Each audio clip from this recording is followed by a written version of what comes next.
Hello everyone, welcome to Nayra study hub. आप सब कैसे हैं? मैं नायरा स्वागत करती हूं आप सबका आपके अपने YouTube channel Nayra study hub पर। फ्रेंड्स, देखिए आज हम लोग कौन सा टॉपिक पढ़ेंगे। तो आज हम लोग स्ट्रक्चरल अप्रोच को पढ़ेंगे। आपकी एग्ज़ाम की दृष्टि से मोस्ट इम्पॉर्टेंट है। इससे पहले हम लोगों ने कौन कौन सी चीज़ें पढ़ी, यानी कौन कौन से टॉपिक पढ़े। तो हम लोगों ने देखिए डायरेक्ट मेथड को पढ़ा, बाइलिंगुअल मेथड को पढ़ा, डॉक्टर वेस्ट मेथड को पढ़ा और भी मेथड को पढ़ा और उनको डिटेल में जाना। सो आप लोग देखिए प्लेलिस्ट, यानी प्लेलिस्ट इसकी बन चुकी है, उसमें आप लोग देख सकते हैं। प्लस आप लोग यूट्यूब पर नॉर्मली सर्च करेंगे नायरा स्टडी हब, तो इसमें भी आप लोगों को वीडियोस प्रोवाइड हो जाएंगे। क्योंकि देखिए ये 4th सेमेस्टर वालों के लिए तो इम्पोर्टेंट है ही, प्लस 2nd सेमेस्टर वालों के लिए भी इम्पोर्टेंट है। आप लोग यानी 2nd सेमेस्टर वाले भी इसको देखें, क्योंकि इसी से रिलेटेड क्वेश्चंस आते हैं। हालांकि जो 2nd सेमेस्टर हैं वाले हैं उनके भी क्लासेस चलेंगे। तो फ्रेंड्स, अगर अभी तक आप लोगों ने चैनल को सब्सक्राइब नहीं किया है तो चैनल को सब्सक्राइब कर लें और बेल आइकन को भी ज़रूर प्रेस कर लें, जिससे आने वाली वीडियोस आप तक पहुंच सकें। तो देखते हैं, आज सबसे पहले स्ट्रक्चरल अप्रोच के बारे में जानते हैं। तो स्ट्रक्चरल अप्रोच का मतलब क्या होता है? जैसे कोई भी चीज़ का स्ट्रक्चरल कैसा होना चाहिए, स्ट्रक्चरल का मतलब, जैसे सीता गाना गा रही है। अब इसमें समझ लेते हैं कि सीता गाना गा रही है, तो हम इसको इस तरीके से लिखेंगे ना, तो इसका एक मतलब हो गया। अब हम इसको इस तरीके से तो नहीं लिखेंगे कि पहले हमने रही लिख दिया, फिर हमने गाना लिख दिया, फिर हमने है लिख दिया, फिर हमने गा लिख दिया, फिर उसके बाद सीता लिख दिया, तो इसका कोई मतलब नहीं निकला। लेकिन जब हमने लिखा सीता गाना गा रही है, तो ये हमने एक क्या लिखा, हमने एक इसको कहते हैं ना कि इसका स्ट्रक्चर लिख दिया। और इसको सीरियल वाइज की कहाँ पे सब्जेक्ट रखना है, कहाँ पे वर्ब रखना है, कहाँ पे ऑब्जेक्ट रखना है। जब हम उसको जहाँ पे जो चीज़ें रखनी है, जब हम उन चीज़ों को रखेंगे, तभी वो हमारा स्ट्रक्चर तैयार होगा। तो यहाँ पे यही चीज़ बताई गई है, ठीक है ना। ऐसा तो नहीं है बोलेंगे कि गाना सीता रही, इस तरह से नहीं बोलेंगे आप लोग। आई होप आप लोगों को समझ में आ गया होगा। अगर कहीं पे कोई भी डाउट आप लोगों को लगता है, कोई चीज़ नहीं समझ में आती है, तो आप लोग उस कमेंट बॉक्स में कमेंट ज़रूर करें, हम उसका रिप्लाई आप लोगों को ज़रूर से ज़रूर देंगे।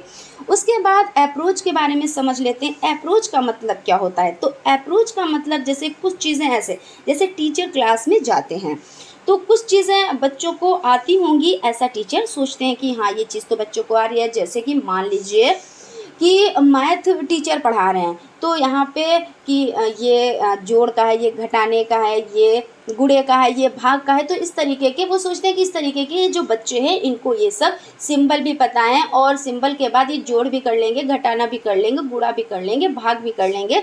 तो ये सब चीज़ें उन लोगों को पता है। तो इससे फिर क्या होता है, इसी के अकॉर्डिंग चीज़ें आगे बताई जाती हैं।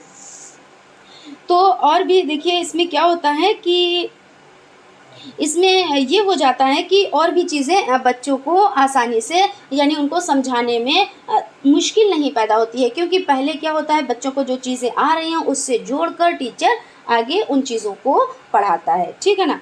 उसके बाद हम देख लेते हैं आज का जो फर्स्ट पॉइंट है, इसको समझ लेते हैं। Arrangement of word in certain order that convey some meaning. यानी आप सभी को पता है कि इंग्लिश में भी एक सेंटेंस होता है, उसमें सब्जेक्ट होता है, वर्ब होता है, ऑब्जेक्ट होता है। जैसे समझ लेते हैं कि सीता गोइंग टू स्कूल, तो इसमें आप समझ लें, इसमें आपका जो सीता हो गया, ये जो नेम हो गया, सीता नेम है, तो ये क्या हो गया, ये आपका सब्जेक्ट हो गया। उसके बाद गोइंग आपका क्या हो गया, तो गोइंग आपका वर्ब हो जाता है।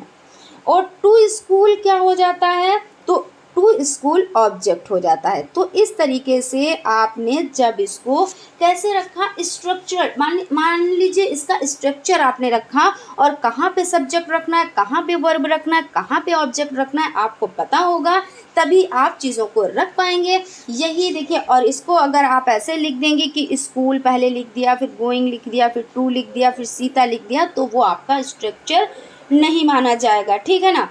तो इस तरह से, यानी जो ऑर्डर सेंटेंस का हो वो उस तरह से क्रमबद्ध हो कि उसका एक सही मीनिंग निकले, यानी कि आप जब उसको ऑर्डर में रखेंगे तभी तो उसका मीनिंग निकलेगा ना, यानी उसकी मीनिंग निकलेगी ना। तो यहाँ पे यही चीज़ बताई गई है। उसके बाद सेकंड नंबर पर देख लेते हैं।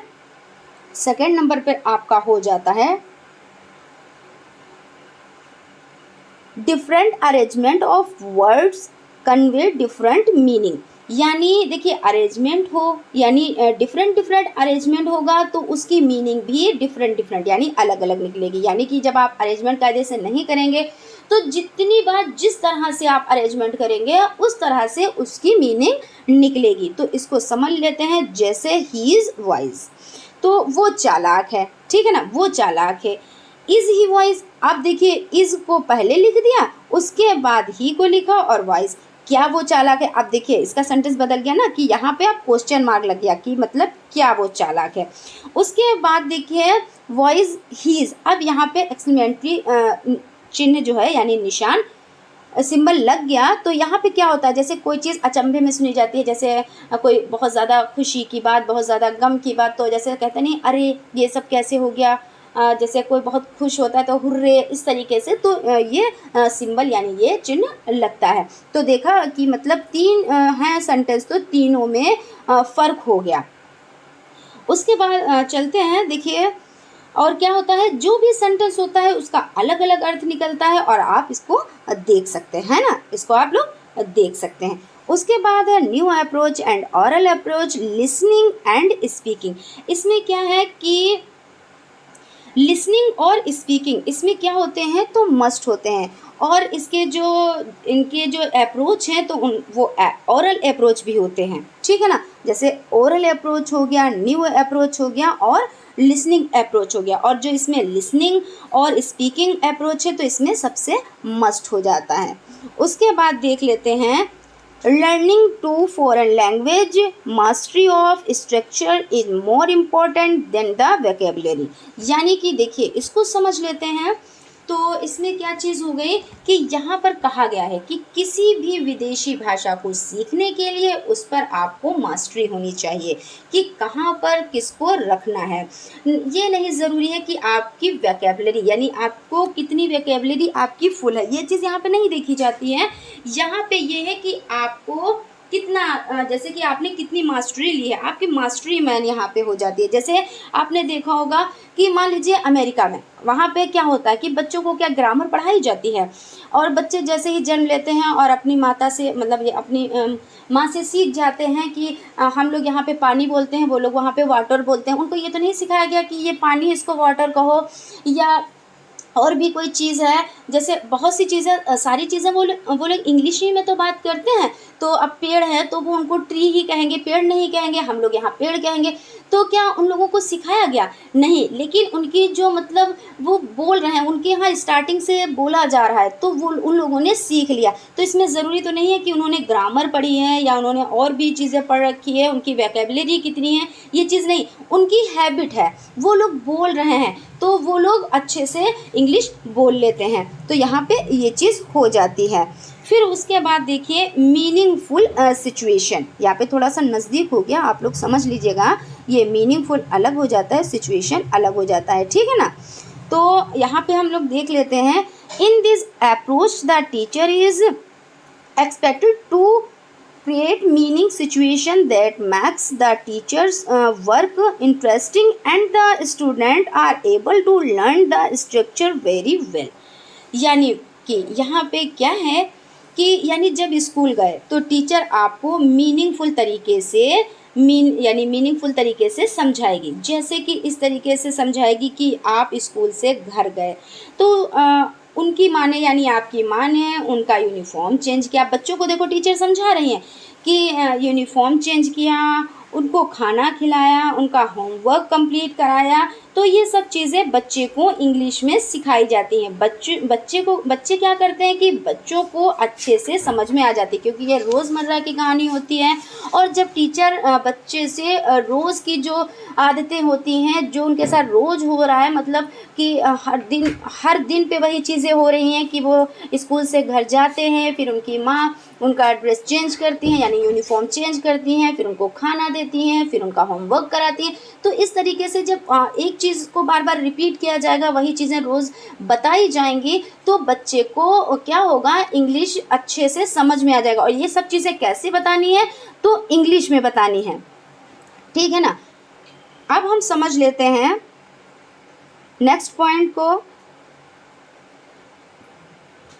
Based on the principle of oral and student copy them by drill, repetition और देखिए सब्स्टिट्यूशन, क्विज आंसर यानी क्वेश्चंस आंसर। तो इसमें क्या हो जाता है कि जो स्ट्रक्चरल अप्रोच है ये पूरी तरह से ओरल होता है, यानी बोलकर कंप्लीट किया जाता है। यानी टीचर बच्चों को कुछ भी ओरल में बताएंगे तो बच्चे उनको रिपीट करेंगे। यहाँ पर लिखने की कोई बात नहीं की गई, यानी कि इसमें क्या है कि ओरल में बच्चों को टीचर बताएंगे और ओरल में बच्चे उसको बार बार रिपीट करेंगे और बच्चे जो हैं उसको आसानी से समझ जाएंगे, यानी कि जो चीज़ें हैं उनको आसानी से वो समझ जाएंगे। उसके बाद चलते हैं नेक्स्ट पॉइंट की तरफ। नेक्स्ट पॉइंट देख लेते हैं। Individual students acquire 275 basic structure after schooling and complete 3000 word in vocab. यानी कि यहाँ पे क्या चीज़ बताया गया है कि यहाँ पर बताया गया है कि कोई भी बच्चा जो 275 वर्ड्स को बेसिक स्ट्रक्चरल की तरह बोल लेता है, जिसको उसमें वर्ड याद होते हैं जब वो स्कूल में होता है, लेकिन धीरे धीरे जब वो स्कूल से बाहर जाता है, जब उसकी स्कूलिंग कंप्लीट होती है, तो उसके बाद 3000 वर्ड होते हैं। कैसे होते हैं, तो सिर्फ और सिर्फ बोलकर। कैसे होते हैं, तो सिर्फ और सिर्फ बोलकर होते हैं, क्योंकि यहाँ पे बोलने पे ज़्यादा फोकस किया गया है। बच्चे क्या करते हैं, जैसे टीचर कोई चीज़ बोल रही है तो उसको देखते हैं, फिर रिपीट करते हैं, मतलब यानी जो टीचर पढ़ा रही है तो उसको देखते हैं क्या चीज़ टीचर पढ़ा रही है, फिर उसको बार बार रिपीट करते हैं। तो बच्चों की जो वोकैबुलरी होती है वो कितनी हो जाती है, जब तक वो कंप्लीट करते हैं, यानी स्कूल से बाहर जाते हैं। बाहर जाने का मतलब ये है कि कंप्लीट करना, तब तक उनके पास कितने वर्ड हो जाते हैं, तो 3000 वर्ड्स हो जाते हैं, ठीक है ना। अब उसके बाद देख लेते हैं सिलेक्शन ऑफ स्ट्रक्चर, यानी कि इसमें ये चीज़ समझ लेते हैं कि यूज़फुल, तो बच्चों के लिए यूज़फुल है ये क्या है, तो बच्चों के लिए यूज़फुल तो है ही है। फिर है सिंपल स्ट्रक्चर, यानी कि ये सिंपल होना चाहिए जिससे बच्चे आसानी से सीख जाते हैं, यानी कि ये सिंपल है और बच्चे इसको आसानी से समझ जाते हैं। फिर उसके बाद है टीचर स्ट्रक्चर, यानी इसमें समझ लेते हैं आसानी से टीच किया जाता है और बच्चों को आसानी से, यानी बच्चों की जो चीज़ सामने आती है वो यानी आसान होती है और बच्चे उसको आसानी से समझ जाते हैं। फिर इसमें हो जाता है प्रोडक्टिविटी, यानी प्रोडक्टिविटी का मतलब होता है यानी जो बच्चों को सिखाया जा रहा है उसका प्रोडक्ट निकलने, यानी रिजल्ट निकलने कि बच्चे कितना सीख गए हैं। और जब बच्चे ये चीज़ इसमें देखी जाती है उनको कितना प्रोडक्टिविटी का मतलब यही होता है कि बच्चों ने क्या सीखा है, तो उसका रिजल्ट जब बच्चे सीखने के बाद जब हमारे सामने वो बच्चे बोलते हैं तो हमारी समझ में आता है कि हमने बच्चों को इतना सिखाया और बच्चों में इतनी तरक्की हुई, यानी उन्होंने इतनी उन्नति की है कि इतनी चीज़ों को उन्होंने सीखा है। तो ये चीज़ हो जाती है प्रोडक्टिविटी, ठीक है ना। उसके बाद देख लेते हैं नेक्स्ट पॉइंट को। तो इसमें आपका हो जाता है टीचिंग स्ट्रक्चरल सिचुएशन। तो इसमें क्या है, देखिए गेस्चर एंड एक्शन, इसको समझ लेते हैं। जब टीचर बच्चों को सिखाए तो बच्चों के चेहरे पे भाव भंगिमा होनी चाहिए। और बच्चों के चेहरे पे भाव भंगिमा कब होगी, जब देखिए जब टीचर मान लीजिए कोई चीज़ पढ़ा रहे हैं बच्चों को, तो कोई कहानी के माध्यम से, आज जैसे मान लीजिए कोई कहानी है को और आज क्लास में बच्चों को पढ़ाया जा रहा है और उसमें क्या है, सुख की भी बातें हैं, दुख की बातें हैं, तो हर तरह से तो टीचर क्या करेगी, जब बच्चों को पढ़ाएगी, जैसे कहीं पे कोई दुख की बात आई तो उसके जो भाव मतलब फेस पे जो वो भाव है उस तरीके के आ गए। फिर उसके बाद कोई खुशी की बात बताई, तो फिर जो एक्सप्रेशन है फेस पे वो झलक रहे हैं। तो इसी तरह से जब बच्चा सीखेगा तो बच्चा भी उसी तरह से एक्टिविटी करेगा, क्योंकि वो बच्चा टीचर की नकल कर रहा है, ठीक है ना। तो यहाँ पे यही चीज़ बताई गई है कि जो चीज़ पढ़ाया जाए तो जिस तरह से उसमें वो चीज़ हो, अगर खुशी की कोई बात हो तो चेहरे पे वो चीज़ झलकनी चाहिए, यानी भाव भंगिमा उस तरह सी होनी चाहिए। गम की कोई बात हो तो वो भी झलकना चाहिए। और टीचर कहानी को, इससे क्या होता है बच्चों को बड़ा इंटरेस्ट आता है कि अरे ये चीज़, एक जैसे कि मान लीजिए कि एक रानी थी, तो हाँ बच्चे बड़े खुश हो जाते हैं कि हाँ रानी थी, वो बहुत बड़े महल में रहती थी और एक राजकुमार आए, तो मतलब इस तरीके से बच्चे बड़े खुश हो जाते हैं। फिर कोई दुख की बात उसमें बता दी कि उसको कोई उसको पकड़ के लेके चला गया, तो भाई जब पकड़ के लेके चला गया तो उसमें क्या हुआ, जब टीचर के फेस पे वो चीज़ एक्सप्रेशन आ जाएगा कि हाँ बड़े दुख की बात है कि उसके साथ ऐसा हुआ, तो वो लोग बड़े अच्छे हिसाब से रह रहे थे, मतलब राजा रानी बहुत ही मेल मिलत से रह रहे थे, और उसके बाद कोई आया और उनको किडनैप करके लेके चला गया। तो ये सब चीज़ें जब बताई जाएंगी इस तरीके से बच्चों को कि एक्सप्रेशन कर, यानी फेस पे एक्सप्रेशन आएगा कि खुशी की बात है तो खुशी का एक्सप्रेशन आ गया, गम की बात है तो गम का एक्सप्रेशन आ गया, नॉर्मल है तो फेस पे जैसे नॉर्मल सा दिख रहा है, तो ये सब चीज़ें होनी चाहिए। उसके बाद ब्लैक बोर्ड यूज़, तो ब्लैक बोर्ड इसका यूज़ करके भी बच्चों को अच्छे से समझाया जाता है, क्योंकि जब आप ब्लैक बोर्ड पे लिखेंगे तो बच्चे भी सीखेंगे कि हाँ इस तरह से लिखा जाता है, ये चीज़ है, तो उसकी नकल करेंगे। तो यहाँ पे ये चीज़ बताई गई है। फिर उसके बाद पिक्चर और चार्ट मॉडल, तो पिक्चर चार्ट मॉडल से भी बच्चों को बहुत अच्छे से समझाया जाता है। देखिए जब आप पिक्चर के माध्यम से, अब ये कौन से होते हैं, ये देखिए विजुअल एड्स, आपने पढ़ा है विजुअल एड्स के बारे में, आप लोगों ने पढ़ा है। तो ये सब आपके हो जाते हैं कि जैसे हिंदी में मैं बताती हूँ आपको, श्रव्य सामग्री, दृश्य सामग्री, श्रव्य दृश्य सामग्री। तो श्रव्य का मतलब ये होता है कि जो सुनने वाली सामग्री होती है, दृश्य मतलब क्या होता है जो देखने वाली सामग्री होती है, और श्रव्य दृश्य सामग्री क्या होती है जो जिनको हम सुन भी सकें और देख भी सकें, यानी सुनकर और देखकर शिक्षा प्राप्त कर सकें। तो ये चीज़ें हो जाती हैं। तो जब हम इस तरीके से, यानी कि पिक्चर हो गया, चार्ट हो गया, मॉडल हो गया, तो हम इनसे जो बच्चों को शिक्षा कैसे दे सकते हैं, तो इनको हम देख के दे सकते हैं, क्योंकि बच्चों ने पिक्चर देखी, पिक्चर का मतलब जैसे चित्र देखा, यहाँ पे चित्र की बात हो रही है, तो चित्र के माध्यम से कि एक प्यासा कौवा है, तो प्यासी कौवे का एक चित्र बना है, वो घड़े पे बैठा है, उसके नीचे थोड़ा सा पानी, घड़े में थोड़ा सा पानी है, अब वो सोच रहा है। अब देखिए चित्र में सब कुछ झलक रहा है। फिर दूसरा चित्र वहीं पे बना है कि अब उसके मतलब माइंड में वो सोच रहा है। फिर तीसरा वहीं पे चित्र बना है कि वो गया पत्थर और कंकड़ ले आया, वो भी चित्र बना है। फिर उसके बाद उसने घड़े में जब कंकड़ और पत्थर डाले, तो वो भी चित्र बना है कि घड़े में देखिए कंकड़ पत्थर भरे हुए हैं। तो इन सब चीज़ों से बच्चों को बहुत अच्छे से समझाया जा सकता है, ठीक है ना। और मॉडल हो गया, आपका चार्ट हो गया, इन सब तरीक़ों से बच्चे बहुत अच्छे से सीखते हैं, उनको बड़ा मज़ा आता है। उसके बाद हम लोग देख लेते हैं टाइप ऑफ स्ट्रक्चर। तो इसमें टाइप देखेंगे हम लोग, तो सेंटेंस स्ट्रक्चर इसमें देखेंगे, वही अभी इसके बारे में थोड़ा सा हम लोगों ने जाना है, तो अब समझ लेते हैं। देखिए Meenu is going to school, अब यहाँ पे देखिए Meenu is going to school, तो मीनू क्या हो गया, जो मीनू नाम है तो ये क्या हो गया, ये आपका हो गया सब्जेक्ट हो गया, ठीक है ना।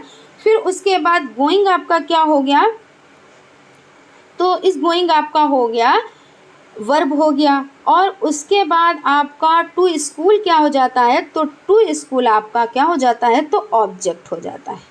तो इस तरीके से जब आप ऑब्जेक्ट, ठीक है ना, यहाँ पे थोड़ा सा ऑब्जेक्ट मैं फिर से लिख देती हूँ,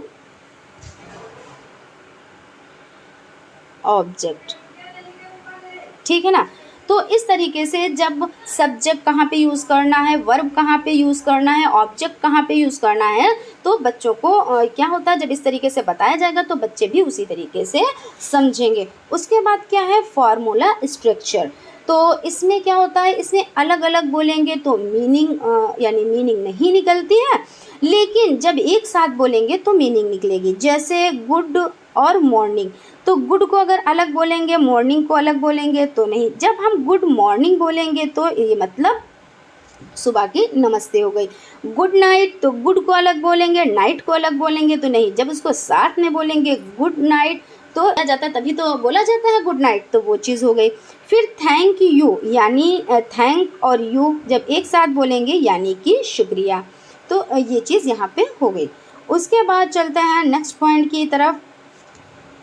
fresh structure, in to a well on the roof, यानी कि देखिए इन टू ए वेल अलग अलग में इसका अर्थ नहीं निकलता है। अगर हम इसको खाली इन टू ए फिर वेल तो इसका अर्थ नहीं निकला। जब एक साथ बोलेंगे in to a well on the roof तब इसका अर्थ निकलेगा। फिर इसके बाद देखिए इडोमेटिक स्ट्रक्चर, यानी कि बार्किंग डॉग्स, इसमें मतलब क्या होता है कि इसमें मुहावरे भी प्रयोग में लाए जा सकते हैं, तो ये चीज़ हो गई। तो फ्रेंड्स देख लेते हैं आज हम लोगों ने कौन कौन सी चीज़ें कंप्लीट की। तो स्ट्रक्चरल अप्रोच में हम लोगों ने मीनिंग ऑफ स्ट्रक्चरल अप्रोच को कंप्लीट किया, उसके बाद इसमें मीनिंगफुल सिचुएशन को कंप्लीट किया, फिर सिलेक्शन ऑफ स्ट्रक्चर को कंप्लीट किया, फिर टीचिंग स्ट्रक्चर सिचुएशन को कंप्लीट किया, टाइप ऑफ स्ट्रक्चर को कंप्लीट किया। तो इन सब चीज़ों को हम लोगों ने डिटेल में जाना। तो फ्रेंड्स ये आप लोगों के लिए मोस्ट इम्पॉर्टेंट है। देखिए फोर्थ सेमेस्टर वालों के लिए तो इम्पॉर्टेंट है ही है, प्लस सेकेंड सेमेस्टर वालों के लिए भी इम्पॉर्टेंट है। सेकेंड सेमेस्टर वाले भी इसको ज़रूर देखें। हालांकि सेकेंड सेमेस्टर वालों के भी क्लासेस कंटिन्यू हो गए हैं, लेकिन जितना आप लोग देखोगे उतना अच्छा है आप लोगों के लिए, क्योंकि इसी से रिलेटेड क्वेश्चंस आते हैं। अभी देखिए जब अभी 2021 के बैच की मैं बात कर रही हूँ, जब अभी सेकेंड सेमेस्टर का जब एग्ज़ाम हुआ था तो उसमें डॉक्टर वेस्ट मेथड का आ गया था, तो उसमें रीडिंग पे फोकस किया गया ना, तो इस तरीके से जो क्वेश्चंस आए थे तो सब सेकेंड और फोर्थ सेमेस्टर में लगभग सब क्वेश्चन घूम फिर के आते ही आते हैं। तो आप लोग ये ना सोचें कि ये फोर्थ सेमेस्टर का है तो मैं ना पढ़ूँ, तो आप लोग सेकेंड सेमेस्टर और फोर्थ सेमेस्टर दोनों सेमेस्टर के लोग पढ़ें, ठीक है ना। और फ्रेंड्स एक चीज़ मैं बताना चाहूँगी, अभी जो आप लोगों का नेक्स्ट वीडियो आएगा तो उसमें देखिए आप लोगों के एग्ज़ाम कब होंगे, आप लोगों का जो रिज़ल्ट है वो कब तक आएगा, इन सब चीज़ों पे हम लोग डिस्कस करेंगे। तो आप लोग देखना ना भूलिएगा, देखिएगा ज़रूर। तो फ्रेंड्स मिलते हैं नेक्स्ट वीडियो में, तब तक आप लोग अपना ख्याल रखें। थैंक